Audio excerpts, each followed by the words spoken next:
जानकारी अब तक पहुंचा दें कि देश को जोड़ने के लिए निकले राहुल गांधी की भारत जोड़ो यात्रा 23 दिसंबर को फरीदाबाद पहुंचेगी। भारत जोड़ो यात्रा के फरीदाबाद में बनाए गए कोऑर्डिनेटर विजय प्रताप ने इंडिया न्यूज हरियाणा से खास बातचीत की है और इस बातचीत में कहा है कि यात्रा देश को जोड़ने का काम करेगी और लोगों में भाईचारा भी यात्रा बढ़ाएगी। सुनिए आप बातचीत के दौरान उन्होंने क्या कुछ कहा।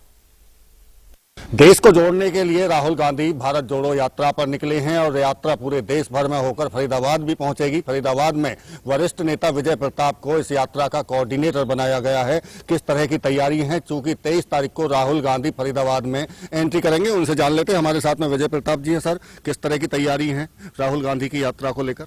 देखिए, तैयारियां हमारी पूरी हो चुकी हैं। बेशक मैं कोऑर्डिनेटर हूं, पर पूरे फरीदाबाद, पूरे हरियाणा की टीम कांग्रेस की लगी हुई है और हमारे सभी सीनियर लीडर्स, चाहे फरीदाबाद के हों, चाहे वो हरियाणा के हों, एआईसीसी के हों, खुद निरीक्षण कर रहे हैं। सवेरे 6 बजे हम फरीदाबाद सोना बॉर्डर पे राहुल जी को 10,000 लोगों के साथ रिसीव करेंगे। बहुत बड़ा कार्यक्रम होगा। उसके बाद पाखल में उनका लंच ब्रेक होगा 15 किलोमीटर चल के। पूरी यात्रा के साथ उनका भोजन होगा, प्रेस कॉन्फ्रेंस होगी और विभिन्न हमारे जो सोशल ग्रुप्स हैं उनके साथ उनका इंटरेक्शन होगा। पुनः पाली से 3:30 बजे हम यात्रा को शुरू करेंगे और हम वहां पर भी कोशिश कर रहे हैं 10-15 हजार लोग उनके स्वागत में रहें। पाली डबो रोड से निकलते हुए 4 किलोमीटर बाद फिर उनका भव्य स्वागत किया जाएगा 20-25 हजार लोगों द्वारा 3 नंबर पुलिया और डबुआ पुलिया के पास। उससे फिर दशहरा ग्राउंड, नीलम, बीके नीलम और मथुरा रोड पे चढ़ने के बाद गोपाल गार्डन पर जनसभा होगी।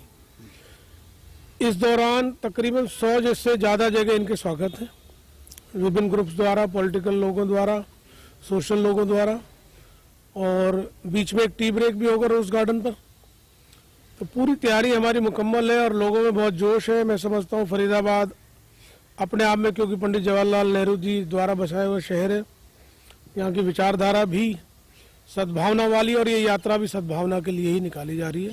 सक्सेसफुल होगी यात्रा, सक्सेसफुल होगी। तमाम लोग जो स्वागत में भी तैयारी कर रहे हैं स्वागत की, लेकिन कांग्रेसियों की मीटिंग हुई, कांग्रेसियों में कितना उत्साह है? लोगों में तो उत्साह की आप बात कर रहे हैं। नहीं, आपने खुद देखा उस दिन कि कांग्रेसियों में पूरी जो है इस बात को लेकर तैयारी है, उत्साह है। दीपेंद्र हुड्डा जी, उदयभान जी आए थे तो तकरीबन 1,500 कांग्रेस परिवार के लोग इकट्ठे हुए तैयारी को लेकर।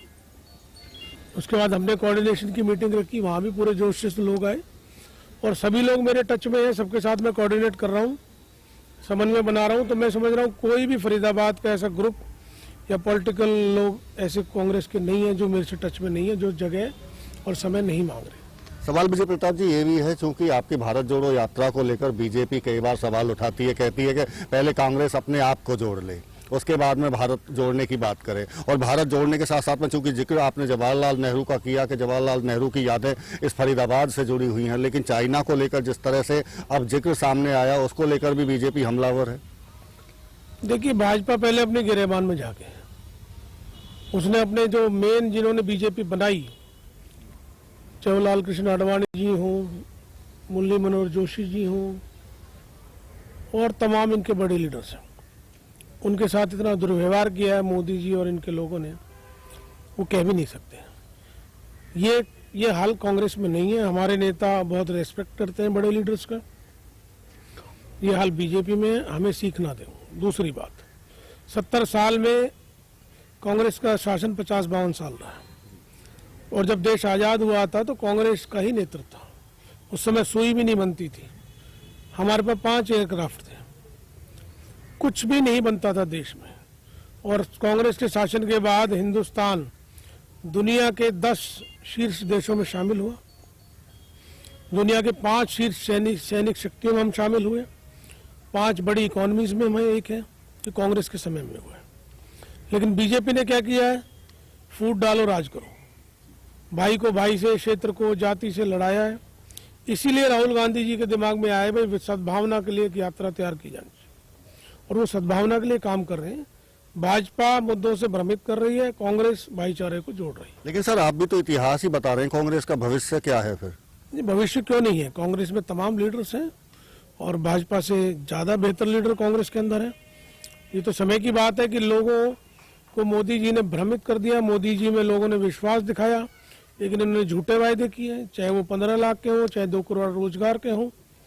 तमाम जगह झूठ बोल के इन्होंने यूथ को भ्रमित किया। लोग अब वापस आ रहे हैं। सर, आप भ्रमित करने वाली जब बात करते हैं तो फिर बार बार बीजेपी क्यों राज्यों को जीत रही है, क्यों बार बार रिपीट कर रही है? अगर भ्रमित ही कर रहे हैं तो ये रिपीट कहाँ कर रही है? हिमाचल में आप देखिए कि हम आए हैं, और महाराष्ट्र में इन्होंने जबरदस्ती सरकार तोड़ी है केंद्रीय एजेंसियों का दुरुपयोग करके।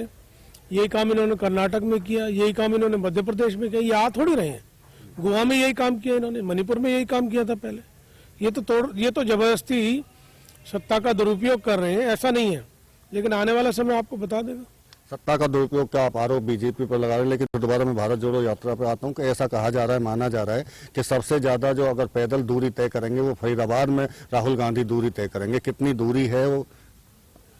देखिए, यहाँ यात्रा 28 किलोमीटर की होगी, 2 फेसेस में होगी, सवेरे और शाम 28 किलोमीटर की होगी।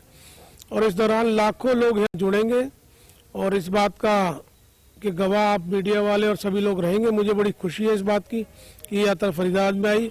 माननीय दीपेंद्र हुड्डा जी के प्रयासों से आई है, हम उनका भी धन्यवाद करना चाहते हैं। एक आखिरी सवाल है सर, आप कांग्रेसियों के पास क्या इतने मुद्दे हैं जो बीजेपी को घेर पाए इस यात्रा के दौरान, चूंकि राजनीतिक मुद्दे भी उठ ही रहे हैं इस यात्रा में? देखिए, ये वैसे तो सामाजिक सद्भावना यात्रा है, और लेकिन भाजपा के जो क्रियाकलाप हैं, कायाकलाप हैं, जिनसे लोग परेशान हैं, उनको जरूर हम उजागर करेंगे। फरीदाबाद आप देखिए, एक समय में एनसीआर में सबसे ऊपर था, आज इन्होंने सबसे पीछे कर दिया है। एक समय में एशिया का मैनचेस्टर कहलाया जाता था, आज आप इसकी हालत देख रहे हैं, कस्बे जैसी हो गई है। 1200 करोड़ ये स्मार्ट सिटी में खा चुके हैं, हजारों करोड़ रुपए नगर निगम के खा चुके हैं। ये कहते हैं हमने 8 साल में 10-12 हजार करोड़ फरीदाबाद में लगाया, कहीं दिख रहा है? कोई भी 500 मीटर की रोड ऐसी नहीं है जो फरीदाबाद में पूरी बनी हो। कोई नया रोजगार आया नहीं है, नई मदर यूनिट नहीं आई है। मेट्रो हमारे समय की है, इन्होंने मेट्रो में एक नया पिलर भी नहीं लगाया। तो बेरोजगारी बढ़ रही है, पॉल्यूशन पे हिंदुस्तान में नंबर 1 है, इंडिया में नंबर 1 पे आ गया फरीदाबाद कई दफा। तो फरीदाबाद तो तमाम क्षेत्रों में पिछड़ा है, पीड़ा की बात है। बिल्कुल, देखिए जिस तरह से सद्भावना यात्रा हालांकि इस भारत जोड़ो यात्रा को बताया जा रहा है, लेकिन कहीं ना कहीं जिस तरह बीजेपी भी हमलावर कांग्रेस पर है, तो ऐसे में कांग्रेस भी अब हमलावर होती हुई दिखाई दे रही है। तमाम वो मुद्दे जिस वजह से चाहे फरीदाबाद पिछड़ा हो या अन्य राज्यों में जो पिछड़ा जो जहां बीजेपी की सरकार है, उस वो मुद्दे भी इस यात्रा के दौरान उठाए जा रहे हैं। फरीदाबाद में जोरदार भव्य स्वागत किया जाएगा, ऐसा दावा कर रहे हैं इस यात्रा के कोऑर्डिनेटर विजय प्रताप। फरीदाबाद से देवेंद्र कौशिक, इंडिया न्यूज।